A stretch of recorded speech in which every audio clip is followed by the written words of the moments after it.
ഇതാണ് കേട്ടോ വഴി കേട്ടോ, ഈ വഴിയുടെ ഒരു അവസ്ഥ. പക്ഷേ എന്നെ ദാസപ്പനെ വെച്ച് നോക്കിക്കഴിഞ്ഞാൽ ഇതൊരു വഴിയേ അല്ല. പക്ഷേ അവരവിടെ ബോർഡ് എഴുതി വെച്ചുകൊണ്ട് നമ്മൾ നിയമം പാലിക്കുവാണ്. ഇവിടുന്ന് ഒരു 500 മീറ്റർ ഉണ്ട് കേട്ടോ. അപ്പം കിലോമീറ്റർ ഇങ്ങനെ ആന പേടിച്ചിട്ട് ഇങ്ങനെ പോകും. കാരണം വൈകുന്നേരം 5 മണിയൊക്കെ ആകുമ്പോൾ ഇവിടെ ആന ഇറങ്ങുന്നതാണ് പറഞ്ഞത്. പക്ഷേ അതിൻ്റെ അപ്പുറം ഇവിടുന്ന് വിനോദസഞ്ചാരികളെല്ലാം കയറി പോവുകയാണ്.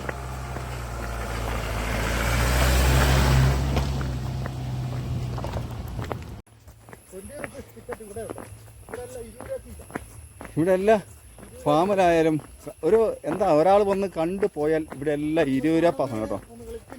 20 രൂപ പാസ്. എന്നാൽ വലിയ കൂടുതൽ ചാർജും ഇല്ല കേട്ടോ. കാരണം നമ്മുടെ കാന്തല്ലൂരിൻ്റെ ഗ്രാമീണ ഭംഗി ഇങ്ങനെ നമുക്ക് ആസ്വദിക്കാൻ പറ്റും കേവലം 20 രൂപയിൽ. ഇവിടെ നമ്മൾ ബ്രഹ്മരം വ്യൂ പോയിൻ്റാണ്, മോഹൻലാലിൻ്റെ ബ്രഹ്മര സിനിമ ഷൂട്ട് ചെയ്ത വ്യൂ പോയിൻ്റ് കാണാനാണ് നമ്മൾ പറഞ്ഞു വരുന്നത്. പക്ഷേ നല്ല മഴയാണ് കേട്ടോ. ഇവിടെ ഒരുപാട് വിനോദസഞ്ചാരികളുണ്ട്. പക്ഷേ 5 മണി കഴിഞ്ഞാൽ ഇവിടെ നിൽക്കരുതാണ് പറഞ്ഞിരിക്കുന്നത് ഈ പ്രദേശത്തുള്ളവർ. അതായത് കാരണം എന്താണെന്ന് ചോദിച്ചാൽ ആനകൾ ബറ്റാലിനായിട്ടാണ് വരുന്നത്. 4ഉം 5ഉം ബറ്റാലിനായിട്ടാണ് ഇതിലെല്ലാം വരുന്നത്. ഇതിലെ വരുമെന്ന് പറയാൻ പറ്റത്തില്ല. അതുകൊണ്ട് അത്രയും നമ്മൾ സുരക്ഷിതമായിട്ടാണ് നമ്മൾ പറഞ്ഞു വിട്ടിരിക്കുന്നത്, ഇങ്ങോട്ട് ആൾക്കാർ കയറ്റി വിട്ടിരിക്കുന്നത്. പക്ഷേ സർക്കാരിനും ഇവിടെ ഉള്ളവർക്ക് യാതൊരു ഉത്തരവാദിത്തമില്ല. അപ്പം അങ്ങനെ ഞാനും വിനേട്ടൻ കട്ടൻ ചായ ആളാണ് കേട്ടോ. നമ്മളൊരു ലൈറ്റ് ചായ എല്ലാം കഴിച്ചിട്ട് ഈ ബ്രഹ്മരം വ്യൂ പോയിന്റ് കണ്ടിട്ട് നമ്മൾ ഇവിടുന്ന് യാത്രയാവുകയാണ്. നമ്മൾ കാണാൻ ചെറിയ മഴയുണ്ട്. അപ്പം നമ്മൾ ഈ ചായ കുടിച്ചിട്ട് വരുമ്പോഴത്തേക്ക് മഴയ്ക്കൊരു ശമനം കുറയും. കുഴപ്പമില്ല കേട്ടോ. ഇവിടുന്ന് അങ്ങനെ നമ്മൾ 20 രൂപ ഗേറ്റ് പാസ് എടുത്ത് വേണം നമുക്ക് അകത്തോട്ട് എൻ്റർ ചെയ്യാനായിട്ട്. ഈ സ്ഥലം മൊത്തം കംപ്ലീറ്റ് സർക്കാരിൻ്റെ അണ്ടറിൽപ്പെട്ട സ്ഥലമാണ്. അപ്പം ഇവിടെ ഈ നടത്തിപ്പ് അവകാശങ്ങൾ മൊത്തം ആദിവാസി വിഭാഗത്തിൽപ്പെട്ടവർക്കാണ് ഇതിൻ്റെ ഈ നടത്തിപ്പ്. അപ്പം അതിൽ നിന്നുള്ള ലാഭവിധം കൊണ്ടാണ് ഇവർ ജീവിക്കുന്നത്. ഈ കാണുന്നതെല്ലാം പുൽത്തേരം മാറ്റാനുള്ള പുല്ലാണ് നിൽക്കുന്നത്. പിന്നെ ഇവിടെ 2 ഏറുമാടമുണ്ട്.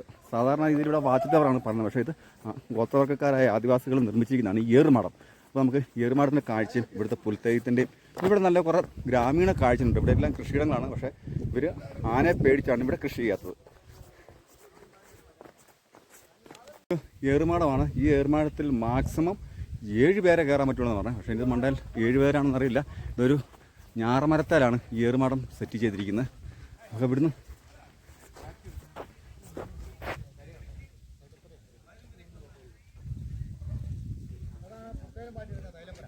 ഇതാണ് കേട്ടോ നമ്മുടെ പുൽത്തൈല പെര കേട്ടോ. അപ്പം ഈ പുൽത്തൈല പെരയോട്ട് കയറുമ്പോൾ തന്നെ നമുക്കിവിടെ ഒരു സ്റ്റാച്ചു ഉണ്ടാക്കി വെച്ചിട്ടുണ്ട്.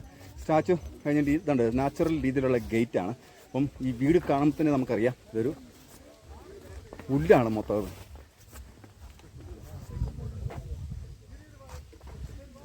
അത് തന്നെയല്ല, ഇവിടെ വരുമ്പോൾ തന്നെ ഉണ്ട് ഇവിടെയുണ്ട് കേട്ടോ ആപ്പിൾ കേട്ടോ. ഏതാണ്ട് ചുരുങ്ങിയ കുറേ കാകൾ മാത്രമേ ഉള്ളൂ. പക്ഷെ ഇവിടെ പലയൊന്നും ഇട്ട് മൂടി വെച്ചിട്ടില്ല. പിന്നെ അത് തന്നെയല്ല സൂര്യകാന്തി. പിന്നെ ഇവിടെ ഒരുപാട് ചെടികളും പൂന്തോട്ടം രീതിയിൽ നമുക്കിവിടെ കാണാൻ പറ്റും.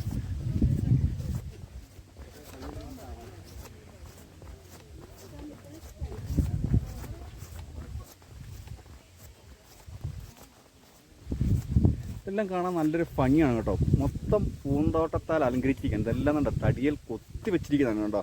ഇതൊക്കെ കറക്റ്റ് തടിയെ കൊത്തി വെച്ചിരിക്കുന്നതാണ്. അതും ഒരു മഡ് ഹൗസാണ്. ഇതെല്ലാം കൃഷിയിടങ്ങളാണ്. അത് ചീരയ്ക്ക് വേണ്ടി പാകിയിരിക്കുന്നതാണ്.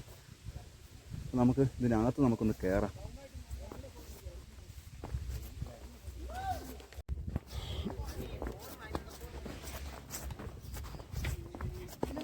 ഉള്ളിലോട്ട് നമുക്കൊന്ന് കയറി കഴിയുമ്പോൾ നമുക്ക് കറക്റ്റ് അറിയാൻ പറ്റും എന്താണ് ഇതിൻ്റെ പ്രോസസ്സിങ്ങും കാര്യങ്ങളും, എന്തൊക്കെയാണ് ഇതിൻ്റെ ഗുണങ്ങളും കാര്യങ്ങളും നമുക്ക് അറിയാൻ പറ്റും. അപ്പോൾ നമുക്ക് കയറി വരുമ്പോൾ തന്നെ നാച്ചുറലായിട്ട് നമുക്കൊന്ന് കാണാൻ പറ്റുന്ന ഒരു കാര്യം എന്ന് വെച്ചാൽ ഇതൊരു ത്രാശാണ്. ഇന്നത്തെ കാലത്ത് ഇങ്ങനെ ഒരു ത്രാശിനകത്ത് തൂക്കുക എന്ന് പറഞ്ഞാൽ വളരെ ഒരു കഷ്ടം തന്നെയാണ്. പക്ഷേ ഇപ്പോൾ നമുക്കിവിടെ തേനുണ്ട് വിൽപ്പനയിൽ, അത് കൂടാതെ പുൽത്തേലും ഉണ്ട്. പിന്നെ ഇവിടെ നാച്ചുറലായിട്ടുള്ള നമ്മുടെ നാടൻ മാങ്ങയും പിന്നെ ഇവരുടെ തന്നെ പാഷൻ ഫ്രൂട്ടും ഉണ്ട്, കാട്ടിലെ പാഷൻ ഫ്രൂട്ട്. പിന്നെ ഇത് കൂടാതെ ഇവിടുത്തെ നാരങ്ങയും ഇതൊക്കെ വളരെ റയറായിട്ട് നമുക്ക് വിപണിയിൽ കിട്ടുകയില്ല. പക്ഷേ എന്നാൽ പോലും നമുക്കിത് കാണാൻ ഒരുപാടുണ്ട് കേട്ടോ. അപ്പോൾ നമുക്കിതിനെ കുറച്ച് കാര്യങ്ങളൊക്കെ ഇവർ പറഞ്ഞു തരും. ഉണ്ടാക്കിയെടുക്കുന്ന എങ്ങനെ ഞാൻ പറയാം. അപ്പോൾ ഞാൻ ഇടുക്കി ജില്ലയിലുള്ള ആളാണ്. ഇടുക്കി ജില്ലയിൽ ഉൾപ്പെട്ട ആളാണ് ഞാൻ. മറയൂർ പഞ്ചായത്തിൽ ഉൾപ്പെട്ട ആൾ. ഞാൻ മറയൂരിന് മുകളിൽ ഇരുട്ടാളിക്കൂടയിലുള്ള ആളാണ്. ഞാൻ ആദിവാസിയിലുള്ള ഉൾപ്പെട്ട ട്രൈബൽസിലുള്ള ആൾക്കാരാണ് ഞാൻ.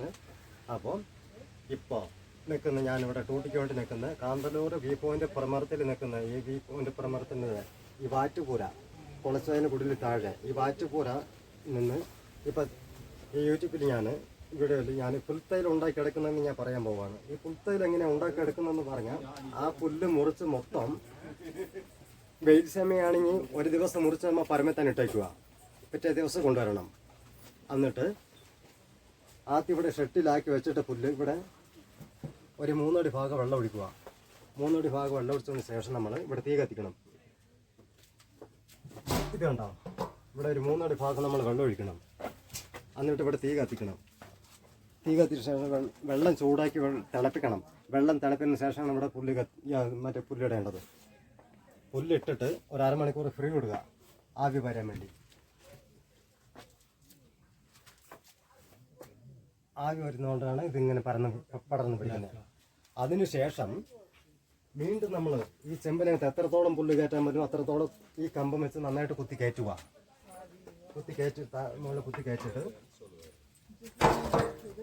ഇങ്ങനെ അടച്ചു വെച്ചിട്ട് പുല്ല് ചാണക ചണ്ട് കൊണ്ടുവന്ന് ഇവിടെ സ്റ്റീൽ ചെയ്യുക ആവി പോകാത്ത രീതിയിൽ. എന്നിട്ട് 2.5 മണിക്കൂർ തീട്ട് വർക്ക് ചെയ്യണം. 2.5 മണിക്കൂർ തീട്ട് വർക്ക് ചെയ്യുമ്പോൾ ഇവിടെ നീരാവിയായിട്ട് താഴെ പോകും. ചുറ്റി പുറത്തൊരു പാത്രമുണ്ട്. അവിടെ പോയി ചേരുമ്പോൾ ഏറ്റവും താഴെ വെള്ളവും സെൻറ്ററിൽ മറ്റും ടോഫിൽ തൈലും നിൽക്കും. ഇവിടെ വന്നേരം വീട് അവിടെ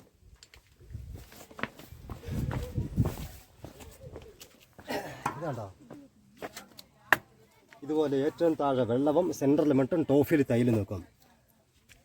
എന്നിട്ട് 2.5 മണിക്കൂർ തീട്ട് വറുത്തതിന് ശേഷം ഞങ്ങൾ തൈലെടുക്കുന്ന ഈ സാധനം വെച്ച് നെക്കി കോരിയെടുക്കുന്ന തൈല് മാത്രം. വേസ്റ്റ് വെള്ളം അവിടെ പോയിക്കൊണ്ടിരിക്കും, തൈരും പോകത്തില്ല. ആകെ മൊത്തം ഞങ്ങൾക്ക് കിട്ടുന്നത് ഒരു ചെമ്പ് വാറ്റിയെടുക്കുമ്പോൾ ഒരു 200 മില്ലിയേ കിട്ടുള്ളൂ.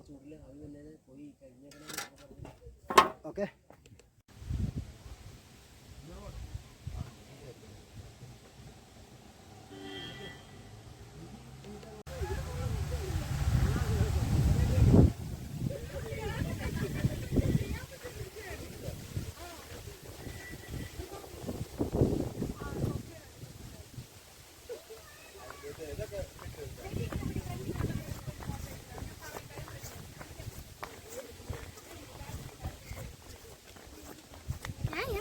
പിന്നെ എടുക്കട്ടെ.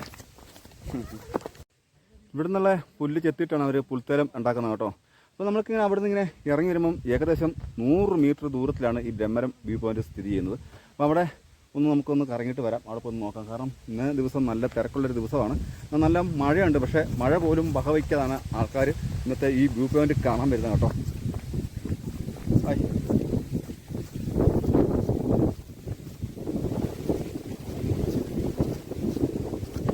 ഇവിടെയെല്ലാം യൂക്കാലിസ് തൈലത്തിൻ്റെയും പുൽത്തൈലത്തിൻ്റെയും മണം ഗന്ധമാണ് കേട്ടോ.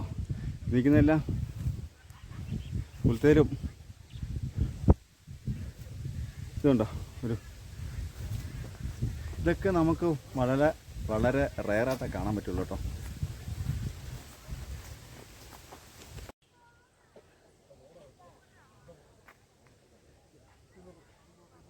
ഇതൊരു ഏറുമാടമാണ് കേട്ടോ ഈ മരത്തെ സ്ഥിതി ചെയ്യുന്നത്. പിന്നെ ഇത് കൂടാതെ താഴെയുണ്ട് ഒരു ഏറുമാടം. ഇവിടുന്ന് കാണുന്ന ദൂരക്കാഴ്ച ഉണ്ടോ, ഗംഭീര കാഴ്ചയാണ് കേട്ടോ. കാന്തല്ലൂരിൻ്റെ അതൊരു ഏറുമാടമാണ്. ഞങ്ങ മല കാണുന്ന മൊത്തം യൂക്കാലിസ് പൈമരങ്ങളാണ് കേട്ടോ. യൂക്കാലിസും പൈമരങ്ങളും കൂടി ചേർന്ന് നിൽക്കുന്നതാണ്. അപ്പോൾ നമുക്ക് പുൽത്തൈലം ഉണ്ടാക്കുന്ന പ്രോസസ്സിങ് മെഷീൻസും അവിടുത്തെ കുറേ കാഴ്ചകൾ നമുക്കൊന്ന് കാണാം.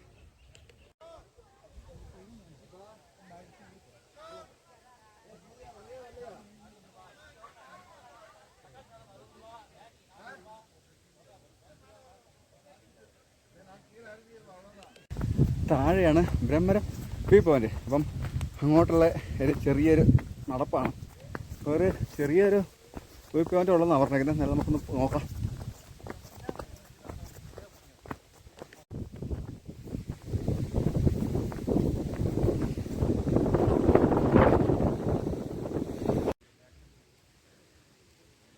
ബ്രഹ്മരം സിനിമയുടെ ക്ലൈമാക്സ് സീൻ ഇവിടെയാണ് ചെയ്തത് കേട്ടോ. അപ്പോൾ ആ സിനിമ ഷൂട്ടിങ് കഴിഞ്ഞതിന് ശേഷമാണ് ഇവിടെ ബ്രഹ്മരം വ്യൂ പോയിന്റ് ഇവിടെ കേൾവിപ്പെടുന്നത്. അതിന് മുമ്പ് ഇവിടെ കാട്ടുമൃഗങ്ങളുടെ വികാര കേന്ദ്രമായ ഈ സ്ഥലമാണ്. അത് ബ്രഹ്മരം സിനിമ ഷൂട്ട് ചെയ്തതിന് ശേഷമാണ് ഇവിടെ ബ്രഹ്മരം വ്യൂ പോയിന്റ് എന്ന് ഇവിടെ നമുക്ക് ജനങ്ങൾക്ക് അല്ലെങ്കിൽ ഇവിടെ വിനോദസഞ്ചാരികൾക്ക് അറിയപ്പെടാൻ പറ്റിയത്.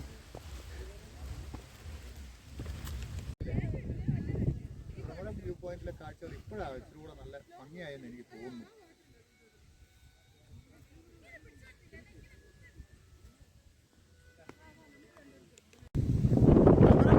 പൊളിയാണോ വിനു?